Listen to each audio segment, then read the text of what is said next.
Welcome to night number 111 of History Bedtime Stories in our pajamas in bed. And tonight's episode is brought to you by Buddy's Pizza.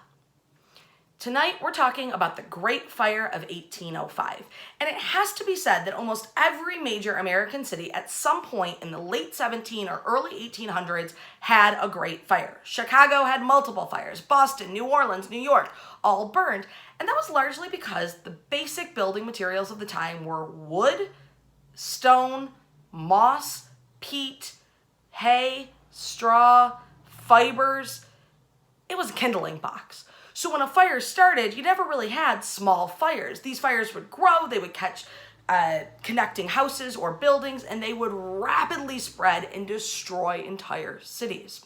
On June 11th, 1805, Detroit has its very own Great Fire. It's believed to have been started at the bakery, owned by a local baker named John Harvey. It sat near the city stables. And for a town of about 600 people, Detroit's population was just 600 in 1805, this fire breaks out and it starts spreading building to building, and we have no fire department, volunteer or professional. We have no fire trucks. We have no pump wagons. So what the citizens do is rush to the river and form a bucket brigade. If you've ever seen a bucket brigade, think of it like a big line of people with multiple buckets. Some at the river, some right near the blaze, and people lined up all in between. At the river, they would fill a bucket and pass it all the way, hand to hand to hand, till it could be tossed on the flames. At the same time, empty buckets would be making their way back, hand to hand to hand to hand, to be filled once again. It is not an efficient way to fight a big fire, but it's all they got, and they fight bravely.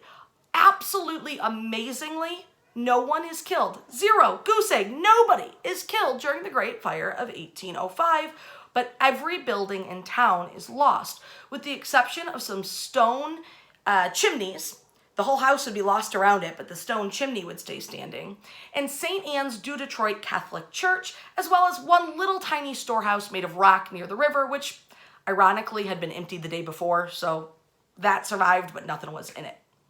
At this point, there are citizens in Detroit who think, we're done. That's it. Time to move. The city will never rebuild. But through the work of dedicated Detroiters and some entrepreneurial politicians like Judge Augustus Woodward, the city not only rebuilds, but it rebuilds bigger. From the Great Fire of 1805, the city of Detroit takes its motto, coined by Father Gabriel Richard, the priest of St. Anne's du Detroit Catholic Church, Semperis Morella Resurgent Cereberis. It shall arise from the ashes. We hope for better things. Whether it's a great fire or a pandemic, here in the city of Detroit, we hope for better things. And there's always people here willing to work hard to try to make them happen. I know you're part of that group, and for that I say thank you. And be careful with the fireworks this weekend. Wash your hands. We'll see you tomorrow night.